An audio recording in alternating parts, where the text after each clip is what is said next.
حضرت رسول اکرم یک دختر داشتند، دیگرانشان وفات کرده بود، چی زینب و چی کلثوم و چی رقیه. فاطمه نور چشم آخر مونده بود و خلاص، دیگر نه پسراشان بود و نه دختراشان. فاطمه را خیلی دوست می داشتن، آنقدر دوست می داشتن که هر بار فاطمه برای زیارت به خانه پیغمبر خدا می آمد، شرفه پای فاطمه را می شنید، از جاش می خیست، پیشواز فاطمه می برآمد، او را می کپید، دستاش از پیشانیش رو رخسارهاش بوسه می کرد، می آورد در جای خودش می شناخت. مگر کدام پدر دخترش این تو دوست داره؟ کدام ما و شما نسبت به دخترمان اینقدر مهربانه؟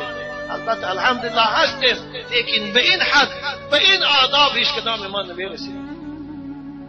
بینه برای خاطر فاطمه که او همون وقت 20 و 21 و 22 بود، پیغمبر میخیست، پیشواز میبرآمد، او را بوسه میکرد. بنابرای بوسه کردن فرزند عزیزان من این از رحم است. ولی بعضی کتاب ها بوسه کردن فرزند نای کردن این خطا هست. ان همین دختر نور چشم فاطمه سلام الله علیها، این دختر ارکشان بود گویم، مثل دخترای امروز حاکم ها در حساب بانکیش $1,000,000 پول داشت، مثل دخترای حاکمای امروزه بارین پرزیدنت ها بارین سمالیات مخصوص رو میگردانید. دموکرات های عالم، پادشاه های عالم وقتی که حکومت به دستشان بیاد اول اسباب راحت برای فرزنداشان آماده میکنند. اما این میدانه احتمال به تفصیل نیست. بگوید حضرت فاطمه رو پیغمبر خدا آنقدر دوست می داشتن که حضرت علی رضی الله تعالی عنه خریدار دختری ابوجهل شد. ابوجهل یک دختری داشت، شاید عیال خوشرو بود است، شاید کسی از خویشاوندانش او را به علی پیشکش کردند. حضرت علی جوان که بود خواست که دختری ابوجهل بالای حضرت فاطمه سلام الله علیها بگیرد. البته این بعد از مدینه آمدنشان،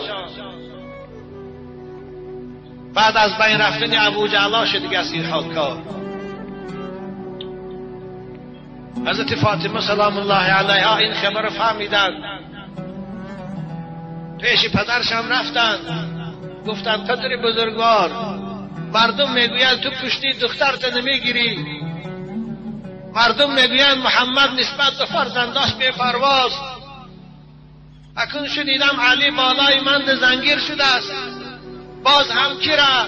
دختری دشمن خدا را، دشمن شما را، ابوجهل. حضرت فاطمه پیش پدر بزرگوار شانده گیله کرده. یا الله، رسول اکرم این خبر چو دیدن؟ وقتی که آب دیدی فاطمه را دیدن. البته فاطمه وقت یاش بود، 21 22 بود، بالای منبر برآمدن، مردم جمع شده بود، اصحاب گفتند من شنیدم که فرزندان ابوجهل قبیله هشام ابن مغیره دختر خودشان به علی پیشکش کردیان و علی را دوماد کردن میخواهند. اگر این راست باشد، من همچون پدر فاطمه را دوست می‌دارم و هر چیزی که فاطمه را آزار می‌دهد من آزار می‌دهد و هر چیزی که فاطمه را غمگین می‌سازد من غمگین می‌سازد. والله لا آذنو، والله لا آذنو، والله لا آذنو. قسم به خدا که من این اجازت نمی‌دهم، من این اجازت نمی‌دهم. اگر علی خریدار دختری ابوجهل است، دختری من فاطمه را آزاد کند، سر بیاد، طلاق کند، بعد از آن بعد دختری ابوجهل بگیرد. والله گفت دختری پیغمبر خدا با دختری دشمن خدا در یک جا جمع نمی شود. ببینید چگونه رسول اکرم دخترشان رو دوست می‌داشتن. یا الله، این حدیث بخاری است. ان همین فاطمه زیبا خود خمیر میکرد، خانی عدیده، خود با آسیا بی دستی آرد میکرد، خود آب میکشید، خود خانه میروفت، دستاش از آسیاب کردن گاه آبله میکرد،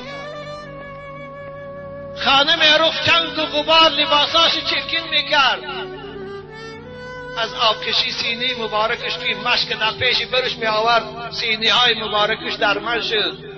حضرت علی دل سوخت، گفت که فاطمه جان من بیا پیش پیغمبر رویم، کنیزه که غلام بسیار اسیر آمده است، یکی از کمپیرکای کنیزه کارا و ما تیاد آخر تو رو در زندگی یاردم کنند. یک کنیزه که پیر، یک کمپیر 50-60 ساله رو تیاد از مال غنیمت خانه ما دلاقل حولی روید، داخل از بیرون آب بیارد، علاب کند تا اینکه از امین کارهای وزنی زندگی تو خلاص شوی. حالا ما هر کدام برای دختران ما خدمتگار داریم، اما این پیغمبر زیبا فاطمه وقتی که قطع علی رفتن پرسید که جانی من برای چی آمدی؟ حضرت فاطمه از حیا در حضور پیغمبر بزرگوار گپ زده نتانست. علی این عرض رسول اکرم به پیغمبر، این عرض فاطمه را به پیغمبر گفتند، اما پیغمبر خدا را ببینه ناراحت شدند. گفتند فاطمه جان من، تو 5 وقت نماز تخوان، تو عبادت پروردگار تگو، برای خاطر خاندان تو بچه هات خودت کار کن، خودت آب بیار. وقتی که نماز میخوانی بعد از نماز داخل کرفه میشوی 33 بار سبحان الله گو، 33 بار الحمدلله گو، 33 بار الله اکبر گو. این برای تو بهتر است هزارها بار از او خدمتگاری که من برای تو تیار.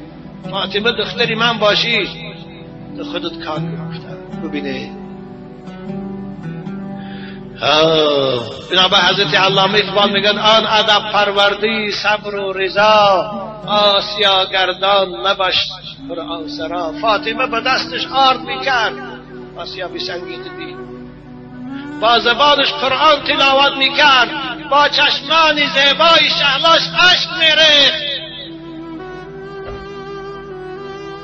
اما خدمتگار پیغمبر براش اجازت نداد، زیرا اکثر اصحاب پیغمبر خدمتگار در خانه‌شان نداشتند. بار رسول اکرم خانه آمدن، این سالهای آخری حیات رسول خدا بود. فاطمه پیشواز چنبر آمد، حضرت دیدن دست فاطمه دی یک گردنبند طلایی، گردنبند طلایی دست فاطمه زیبا. گفتن فاطمه این چی است؟ گفتن پدر بزرگوار این شوهرم علی پدر حسن برای من تحفه کرده، شاید بعد تولد حضرت امام حسن بود یا حسین، همین برای من تحفه کرده. گفتن حضرت ناراحت شدن، گفتن فاطمه آیا تو دوست نداری که مردم گویند که دختر پیغمبر خدا در گردنش زولانه از زولانه های دوزخ آویزان کرده است؟ روایت چی است؟ ایسرک ان تقول الناس ابنة رسول الله فی یدها سلسله من نار. فاطمه دوست می‌داری که مردم گویند که دختر پیغمبر است و در دستش زنجیر از زنجیرهای دوزخ است؟ همین دوست می‌داری؟ اگر تو دختری من باشی این برای تو در کار نیست.